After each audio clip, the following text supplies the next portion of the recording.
eletrônicos, mas o anjo fez com que aquele portão se abrisse, eles saíram, e depois que eles saíram de perto da cadeia, o anjo o deixou. Agora era com Pedro. Agora era com Pedro. Deus tirou ele da cadeia por meio do anjo, as algemas dele caíram, ele saiu, passou por uma, duas, a terceira porta, e depois o anjo disse: agora é contigo. E o anjo desapareceu. O que a gente pode fazer, Deus não faz por nós. Mas o que a gente não pode fazer, Deus pode fazer. Deus enviou seu anjo para tirar Pedro da cadeia, porque Pedro não podia sair sozinho. Mas era propósito de Deus livrá-lo. Era propósito de Deus que Pedro não morresse ainda, que Pedro saísse daquela cadeia. Irmãos, a gente deve se esforçar no trabalho do Senhor. A gente deve se esforçar na obra de Deus. Devemos nos esforçar para chegar no culto na hora certa. Devemos nos esforçar para ganhar mais vidas para Deus, evangelizando, mesmo com esse calor que faz aqui. Devemos nos esforçar para dar contribuições para a casa de Deus, para sustentar a obra de Deus. Devemos nos esforçar. As habilidades para isso e a competência, Deus já nos tem dado. Pedro seguiu, agora sozinho, não precisava mais do anjo. Versículo 11 diz: então, caindo em si, Pedro disse: agora sei que de fato o Senhor enviou seu anjo e me livrou da mão de Herodes e de toda a expectativa do povo judeu. Deus livrou Pedro da cadeia e da expectativa do povo. Qual era a expectativa do povo? Ver a cabeça de Pedro rolar, como a de João Batista havia rolado, possivelmente como Tiago também tinha sido executado.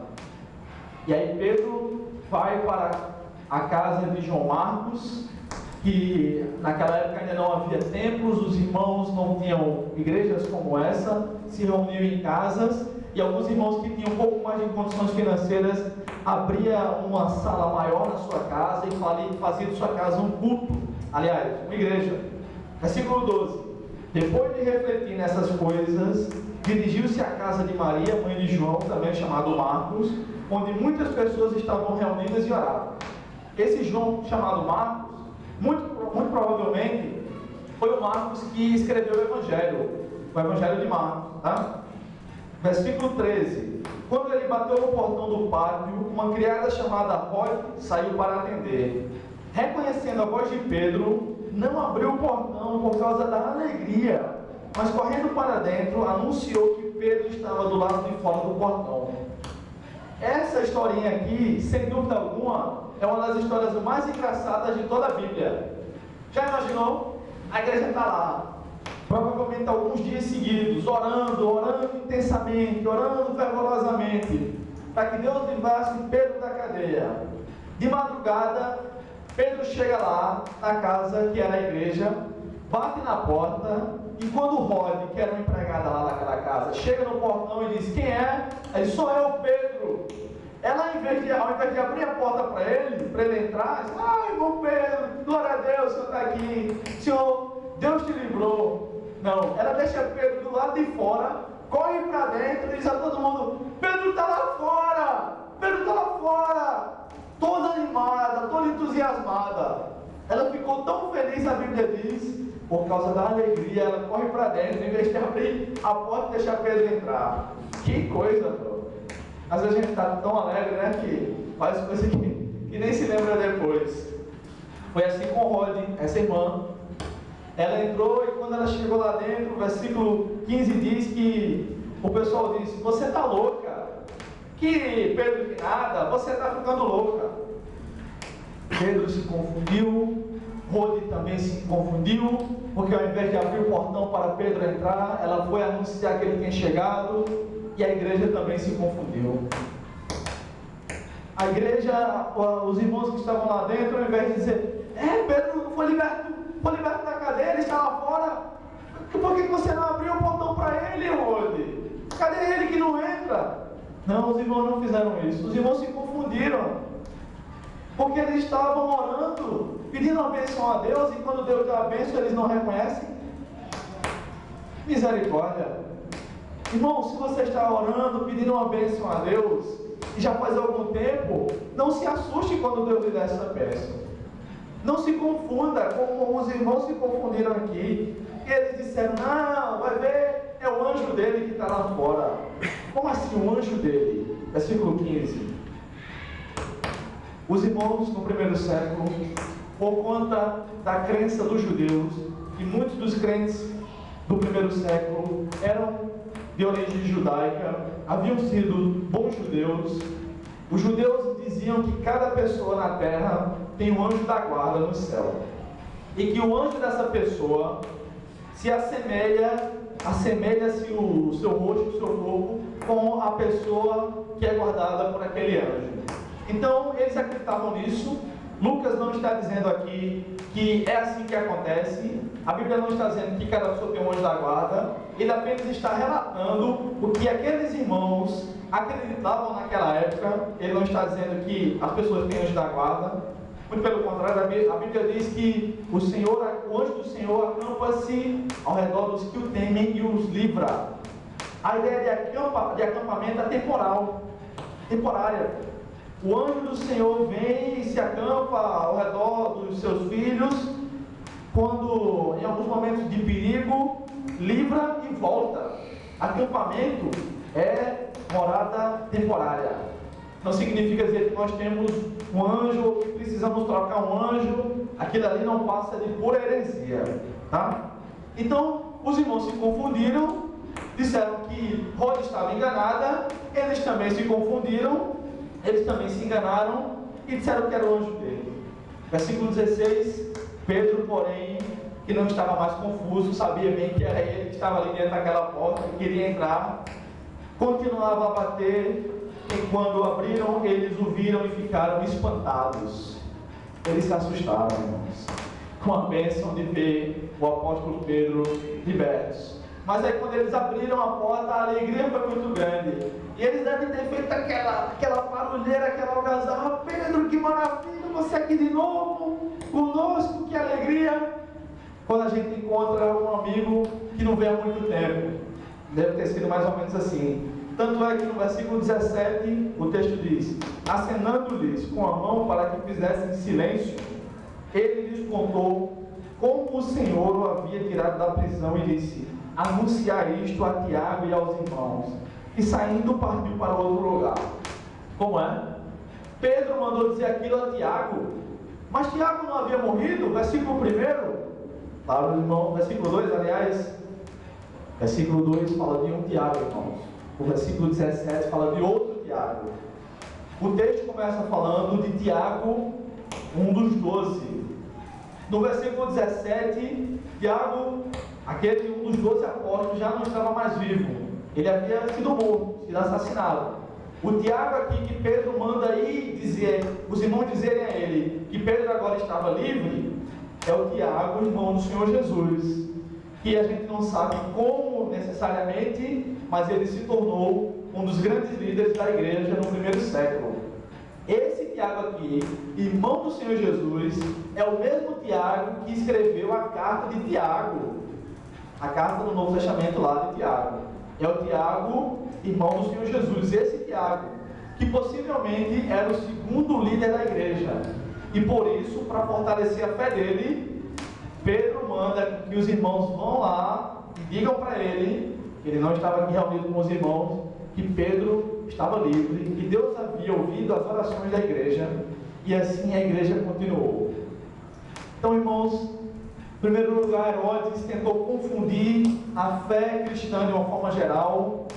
No segundo lugar, a igreja acaba se confundindo de algumas formas. Pedro se confundiu com o anjo, e o anjo teve que mandar ele fazer tudo, se levantar, acordar, se levantar, vestir a roupa e ir passando. Em terceiro lugar, aliás, no segundo lugar ainda, Rode se confundiu, não, em vez de ela abrir a porta, ela foi lá para dentro, e depois os irmãos se confundiram também, que nada, né, Tiago, não é Pedro nada, é o anjo dele. Em terceiro e último lugar, Herodes se confunde a si próprio. Ele tentou, no começo dessa história, confundir a todo mundo, mas ele é quem termina todo confuso. Versículo 18 em diante. Logo que amanheceu, houve grande tumulto entre os soldados sobre o que teria acontecido a Pedro. Por quê? Porque os soldados estavam dormindo e não viram nada do que tinha acontecido. Eles foram dormir, Pedro estava bem guardado na cadeia. Quando eles acordaram, Pedro não estava mais lá. O que foi que aconteceu? Eles não ouviram nada, nenhum tumulto, não teve pancadaria e houve muita confusão. Versículo 19. Eles o procuraram, mas não o encontraram. Então Herodes interrogou as sentinelas e mandou que fossem executadas. Durante toda a noite, 16 soldados guardaram a Pedro. A ideia era essa, pelo menos. 4 soldados a cada vigília da noite. Cada vigília da noite durava 3 horas. Então, a cada 3 horas, uma nova tropa, um novo grupo de soldados, um novo destacamento se revezava. E assim ia dar um total de 16 soldados. Então, Herodes mandou interrogar esses sentinelas, esses soldados, e eles não sabiam bem o que dizer. Então, o que aconteceu? Ele mandou matar todo mundo. Porque, de acordo com a lei romana, o que estava reservado para o preso, se não tivesse êxito, seria reservado, então seria executado naquele que guardava o preso, os soldados. Como Pedro não morreu, a Herodes mandou matar os 16 soldados. Se todos fossem casados, mais 16 viúvas para a sociedade romana. E o texto segue dizendo, versículo 20: Herodes estava furioso com os habitantes de Tiro e Sidom, mas estes foram à sua presença de comum acordo, depois de conquistar o apoio de Blasto, o camareiro do rei. Eles pediam paz, porque a sua terra dependia do país do rei para abastecer-se. Então Herodes já estava de cabeça quente, e olha só o que acontece com ele. No dia designado, Herodes, vestido de trajes reais, versículo 21, acompanha a sua Bíblia, sentou-se no trono e passou a dirigir-lhes a palavra. Ele foi fazer um pronunciamento para toda a sociedade. Ele vestiu a roupa real, que de acordo com a história secular, essa roupa era toda de prata. Então essa roupa, nas primeiras horas do dia, com os raios do sol batendo na sua roupa, brilhava muito. E quando essa roupa começou a brilhar, ele lá, todo imponente, se achando heróico, como se traduzia o seu nome, o povo começou a dizer o seguinte, versículo 22: é a voz de um Deus e não de um homem. O povo começou a bajular Herodes. Quando viu que a sua roupa reluzia e brilhava muito, o povo começou a dizer: não, esse homem aí não é nenhum homem da terra, não, é um Deus, é mais que um homem. Já viu aqueles personagens cômicos, Coxinha e Doquinha? Não sei se vocês já viram aqui, aqueles fantoches, aqueles bonequinhos. Se Coxinha e Doquinha tivesse lá no meio do povo, podia ter dele. Herodes era uma autarquia, né? Mais ou menos isso que o povo começou a dizer. E o povo se confundiu, porque Herodes não era Deus coisa nenhuma. Herodes era um homem e um homem pecador como todos os outros. Romanos capítulo 3, versículo 23 diz que todos pecaram e carecem da glória de Deus. O povo se confundiu com Herodes, mas ele também se confundiu com o povo e consigo mesmo. Versículo 23. No mesmo instante, o anjo do Senhor o feriu, isto é, feriu Herodes, porque não deu glória a Deus e, comido por vermes, morreu. Herodes, ao invés de dizer: não, eu não sou Deus não, coisa nenhuma, eu sou um homem que nem você, eu só sou o líder aqui, ele recebeu no seu coração aquela glória. E a Bíblia diz que Deus não aceita, não divide a glória dele com ninguém, irmãos. A glória dele, a minha glória não darei a outro, diz a Bíblia. Ele não aceita isso. E Herodes arrogantemente tomou para si esse título de Deus, porque era costume dos imperadores romanos e dos grandes líderes do passado serem intitulados como deuses, homens, meio homem, meio Deus. E ele aceitou para si esse título. Provérbios capítulo 11, versículo 1, diz que a soberba precede a ruína. O orgulho precede a queda. Deus tem inimigos nessa terra, e os inimigos de Deus são as pessoas arrogantes. Não é isso que Tiago diz?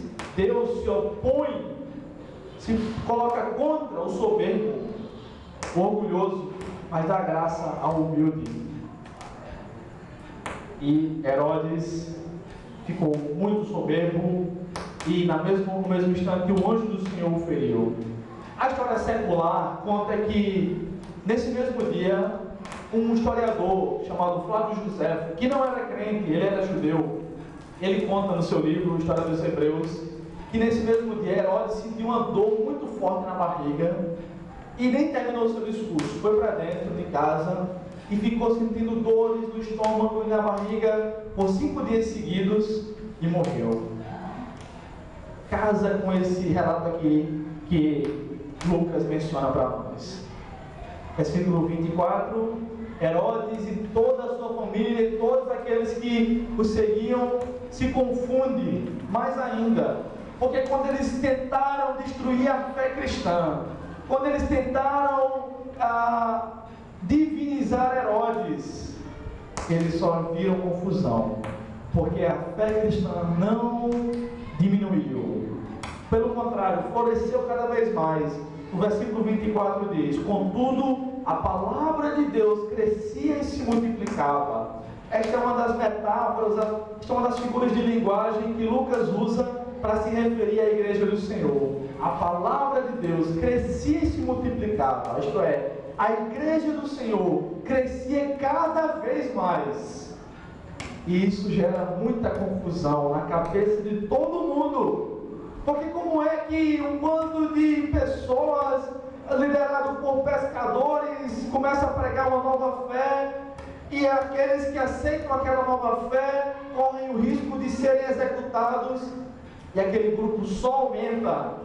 Alguém já disse, irmãos, que o sangue dos mártires é a semente da igreja, e quanto mais a igreja é perseguida, mais ela cresce. E tem sido assim.